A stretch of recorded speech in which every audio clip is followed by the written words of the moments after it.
What do you make of what's happening on the campuses right now? I mean, what's happening on the campus, first of all, we're learning a lot of this is manufactured, Megyn. This are not actually students. Second thing is, I think what we're seeing is, if you look at, I think it was Michigan's graduation, where you saw just the raucous cheer at the commencement, 90+% of people in the audience cheering as a few of the disruptors to the proceedings were removed. I think the reality is most people on the college campuses do not agree with the use of these disruptive tactics to destroy their universities. So I personally think this actually presents not to take it to the realm of politics for a second, but a political opportunity for Republicans if they just have the courage to show up this year on college campuses this fall. I mean, you look at swing states, most of them have great college football teams. People are going to be tinged by what ended up happening this spring. There's an opening to say, you know what, you might not have thought of yourself as a patriotic, pro-American conservative or whatever, but many people on those college campuses are hungry for the alternative to what they're seeing set up in these artificially set up encampments and artificially constructed building takeovers on their campuses. And so I think that's the first learning is this is not just supposedly a tyranny of the majority that these people are standing up against, chanting intifada, when in fact, if you listen to the audio, many of them are chanting infitada. They don't even know the word they're supposed to be chanting. But the majority of people on the campus don't agree with that. This is a tyranny of the fringe minority. And that presents an opportunity for conservatives, for Republicans this year, if they're willing to step up and seize it. The other thing I would say, though, is, Megyn, is even many of those protesters who are supposedly protesting, they don't really know what they're protesting for, especially those who are students, right? That example of people chanting infitada when in fact they're trying to say intifada. Right. They don't even know what they're saying, right? Right, exactly. It could be go tostada for all we know.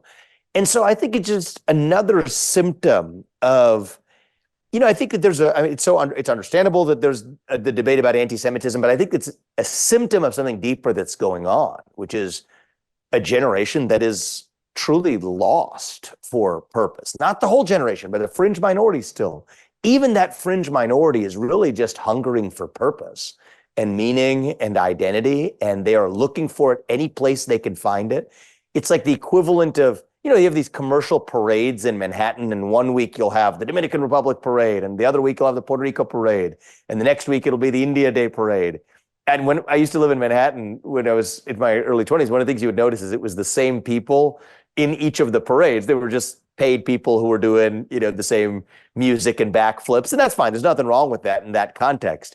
But that's what it reminds me of here, where the same people who are marching for one cause in the aftermath of George Floyd's death are the same people setting up encampments and quasi-violent riots in a different context.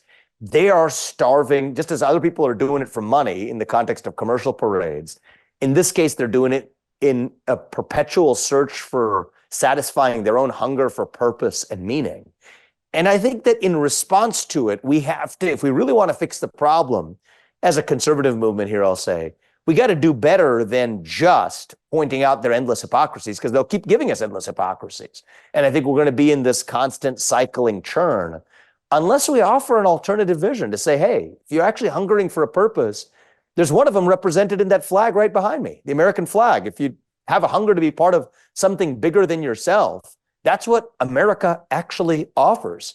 If you don't pledge allegiance to that flag, you're going to pledge allegiance to quite a different flag instead. I think that's the genesis of the transgender flag, why you'd see more transgender flags on the streets of Washington, D.C. in the month of June than you do see American flags.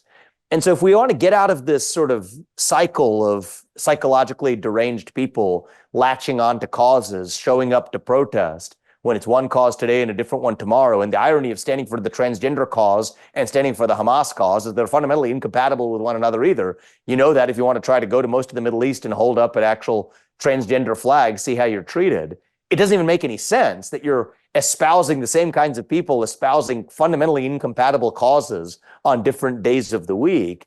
It's a deeper hunger for purpose and meaning. And in that sense, I think it's actually a reflection of a failure of the patriotic, pro-American, pro-conservative movement to offer an alternative vision that's actually able to satisfy these people's search for purpose and meaning. And so I think it's not so much that most of them are anti-Semitic as it is that they're psychiatrically deranged, that they're lost. I don't say that in a disparaging way.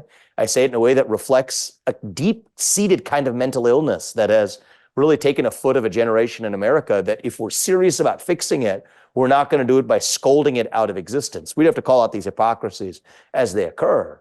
But we got to do the harder work of actually addressing the root cause of that mental ailment.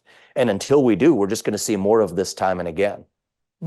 That's fascinating. I think you're right about that. And we've seen what looks very much like deranged behavior. I mean, the students trying to pretend that they're just like the Selma marchers, demanding that we've, ferret out Plan B and dental dams to them on their patriotic march. Like, no, I think go back to the history books. This is not how it works. We don't have to fund your abortion while you're in the middle of your protest over your cause. But time and time again, we're seeing these absurd examples of this behavior. But of course, as with anything in America, we overreact to the news of the day.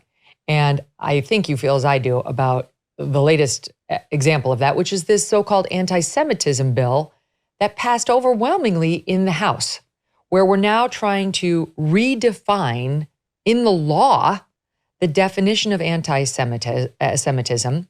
It passed 320 to 91, 70 Democrats and 21 Republicans voted against the measure, but overwhelmingly popular.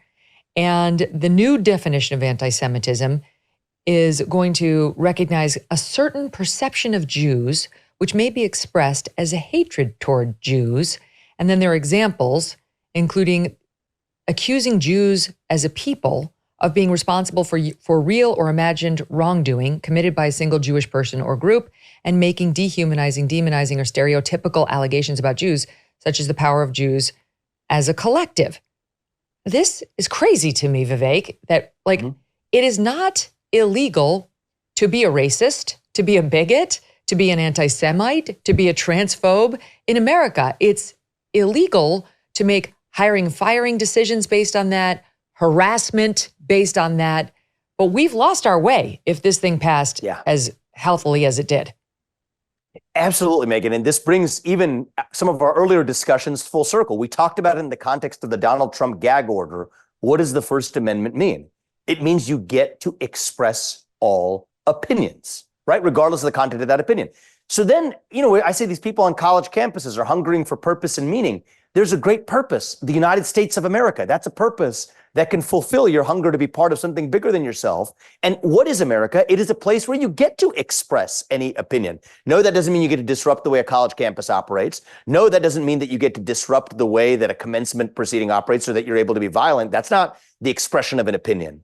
But if you're talking about the basic expression of an opinion, no matter how heinous that opinion is, and I do think it is heinous to be able to make comparisons of Israel to Nazi Germany, it's disgusting, but it is an opinion. And what makes America great, what makes America itself, is that you get to express those opinions. And so in many ways, what the conservative movement should be doing is standing for the ideals that this country was founded on and use that to lead the lost, deranged, mentally ill Gen Z and generationally lost members of the other side to say, hey, here's what it means to be an American.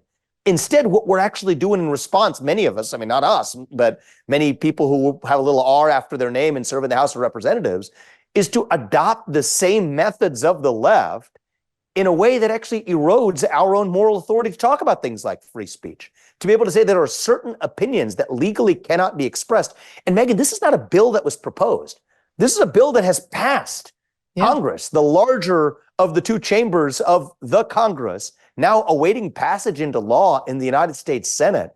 I think it completely erodes any moral authority that we have to ever preach about free speech if we are literally restricting the content of speech or opinions that can be expressed and codifying that in a federal statute.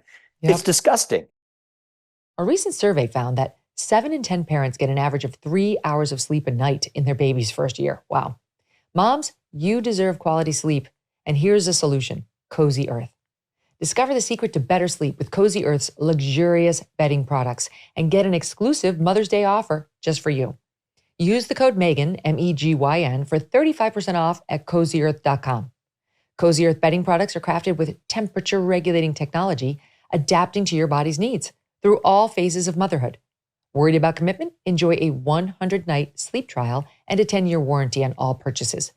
Built to last through the hardest days and longest nights of motherhood, this Mother's Day, treat mom to the luxury she deserves with Cozy Earth bedding and sleepwear, and prioritize self-care and sleep health. Head on over to CozyEarth.com. Use the promo code Megyn for 35% off. And after placing your order, select podcast in the survey and select my show in the drop-down menu that follows. Thank you so much for doing that. Hey, thanks so much for watching. If you like what you just saw, hit the subscribe button for more clips and full episodes.